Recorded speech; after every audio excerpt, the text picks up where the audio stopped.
So all I can tell you is we have worked, and I'm proud of this, we have worked very hard to have the folks who have been, and I maybe it's easy for me to do this since I was a new chair as well. The first thing I did as chair last year was go around the state for 3 or 4 months, and we had 100 days of town hall meetings to get input on how to be a better party, how to be a more inclusive party, and how to be a party that people are excited to be part of. And a lot of the result of that has been our approach to this primary, where we have been so inclusive of the folks from the Bernie Sanders end. So they may not all of them will know about our sort of formal party, but our hope is that our approach in this campaign is one that says to those folks, and there are a lot of them, and they're new, and there are a lot of new faces, a lot of young faces. Our entire strategy under our new Democratic Party has been to bring those folks in, to make sure they feel like, hey, if you're for him, you're a Democrat, we're excited you're here, and we actually think we're getting a very good response to this. In fact, I mentioned all of the congressional candidates. We're excited that one of the leaders in the Bernie Sanders campaign, on the grassroots campaign, is actually one of the candidates for Congress. The gentleman running against Jim Renacci. His name is Ed Mundy, and he is one of the active members of the Bernie Sanders infrastructure. And we think that's great, because it shows the folks on that side that we are excited to have them continue on in our party, whatever happens in the presidential primaries. So we're excited to welcome them in, and we've had a very open tent, open door to all that new energy. And Matt, what about the party disenfranchisement? Yeah, I think, look, when you look at the gridlock in Washington and the inability, Barack Obama doesn't meet with congressional leaders. He doesn't talk to them. He doesn't even try. He's content to blame everything on them instead of try to get anything done. And it's been an enormous problem. Now you have an electorate that expects government to get things done, expects their leaders to be getting things done, and it's not happening in Washington. And so,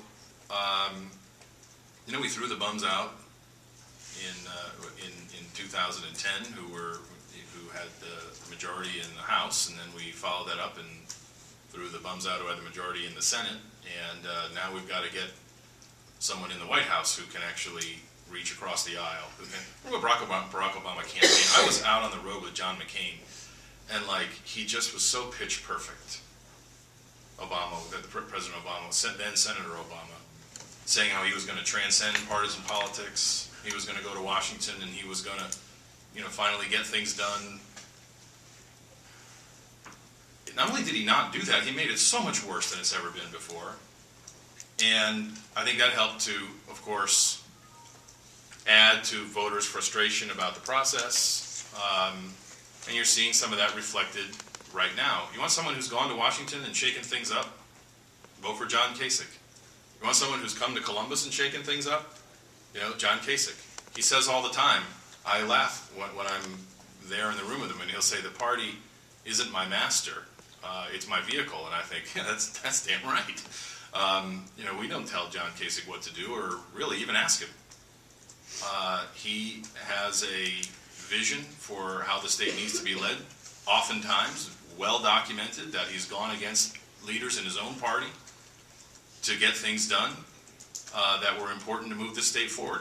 And the record is the record. The Democrats can try to relitigate the 2014 re-election campaign if they want.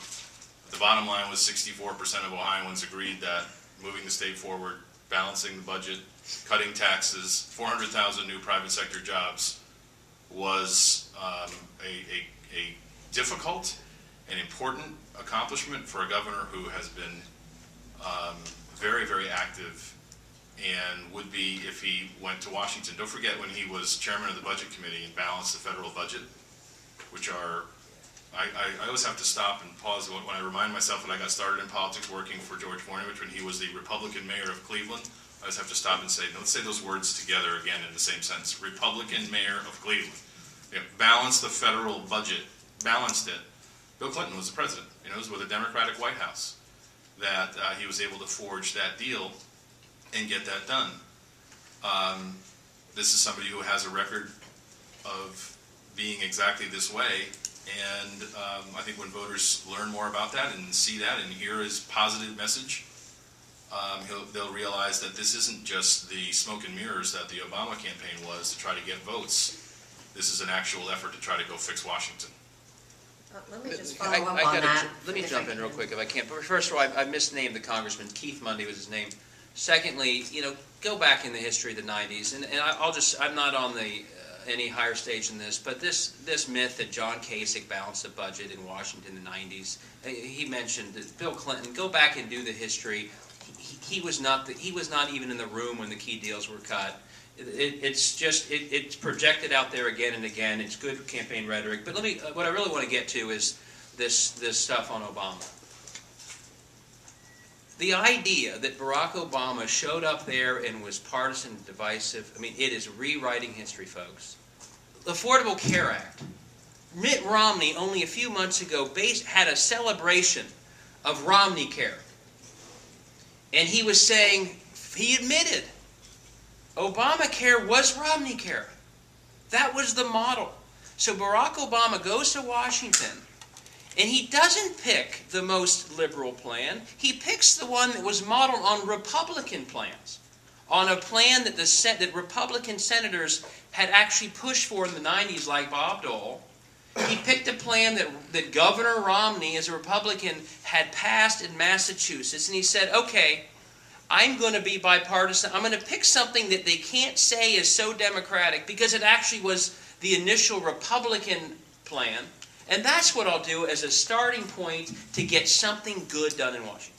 And it's so partisan that the Republican plan, because he associated his name with it, all of a sudden is the plan that no Republican can vote for. Your example of the raging bipartisanship of Barack Obama was passing Obamacare? No, it was the fact that... Again, I'm going to ask, are we living in an alternate universe here? Maybe so, because he selected the Republican... Because Obama is not what we really want to talk about. But I can't let that go unresponsive. unresponsive. That's what I want to talk about. I would rather